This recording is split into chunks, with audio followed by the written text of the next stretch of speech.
Olá, sabia que um conflito lá na Europa acabou resultando na criação de uma colônia holandesa em pleno Nordeste brasileiro? Pois é, parece estranho, mas é um período fascinante da nossa história, cheio de reviravoltas e que a gente vai detalhar agora. Para a gente começar a entender essa história toda, vamos partir de uma pergunta que parece simples, mas que na verdade conecta dois continentes e dá o pontapé inicial em tudo. A resposta para isso está na grande política internacional da época e, claro, envolvia muito, mas muito dinheiro. Então, para a gente sacar o porquê dessa invasão, a gente precisa voltar um pouquinho no tempo, lá para o século XVII. A Europa estava pegando fogo no meio da longa e sangrenta Guerra dos 80 anos. Basicamente, era a Holanda lutando para se tornar independente da Espanha. É bem nesse cenário que a nossa história começa. Olha só essa sequência de eventos. É uma coisa levando a outra. A Holanda briga com a Espanha. Aí, por uma questão de sucessão de trono, a Espanha passa a controlar Portugal e, de quebra, o Brasil.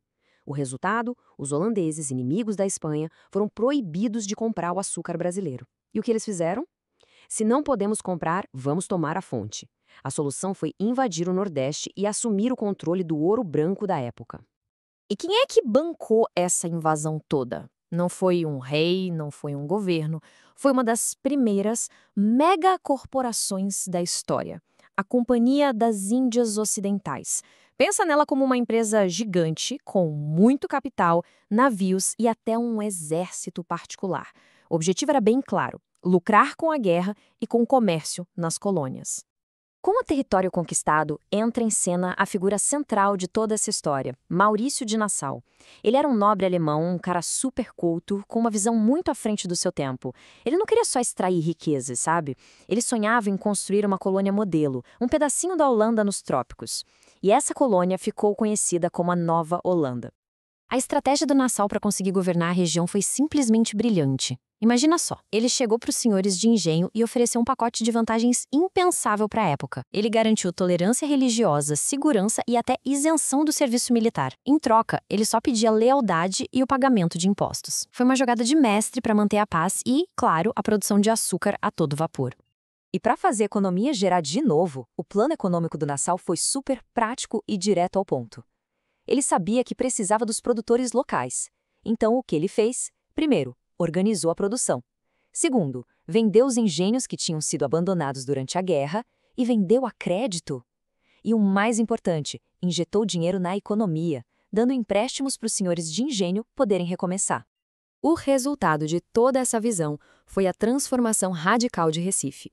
Enquanto Olinda, que era a antiga capital, ficou em ruínas por causa dos conflitos, Recife floresceu de um jeito incrível.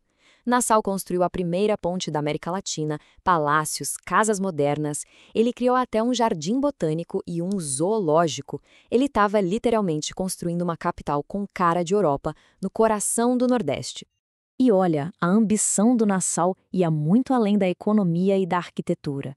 A Nova Holanda virou um centro de conhecimento.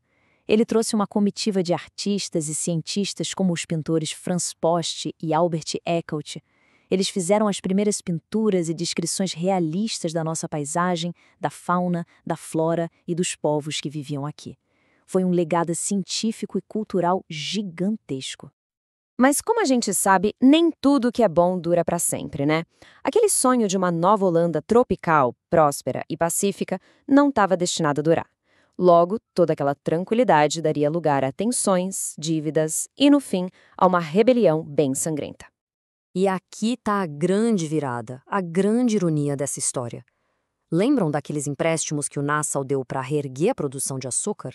Pois é, quando Nassau foi embora, a Companhia das Índias Ocidentais começou a cobrar essas dívidas com juros e de forma bem agressiva. E foi exatamente isso que acendeu o pavio da revolta dos senhores de engenho. O que veio em seguida foi a insurreição pernambucana, liderada por figuras como André Vidal de Negreiros, João Fernandes Vieira e o líder indígena Felipe Camarão. Foi uma guerra longa e brutal, que durou quase 10 anos. Batalhas super importantes como as dos Guararapes mostraram a força da resistência local e, no final, selaram o destino dos holandeses aqui no Brasil. A vitória e a expulsão dos holandeses em 1654 poderiam ter sido o fim da história, um final feliz. Mas, na verdade, foi só o começo de um novo problema, um conflito profundo que dessa vez era totalmente interno. Esse slide aqui resume perfeitamente a nova tensão que surgiu. De um lado, a gente tinha Olinda, a casa da antiga elite dos senhores de engenho, que estavam agora super endividados por causa da guerra. Do outro lado, Recife, que tinha virado o centro do poder e do dinheiro, dominada pelos comerciantes portugueses, os mascates.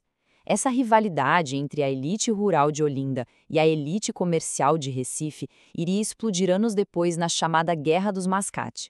E tudo isso nos leva a uma reflexão final. A presença holandesa foi um capítulo relativamente curto da nossa história. Mas, e se não tivesse sido? Como será que a história, a cultura e até a economia do Brasil seriam hoje se os holandeses tivessem ficado? É uma daquelas perguntas que nos fazem pensar sobre os muitos caminhos que a nossa história poderia ter tomado.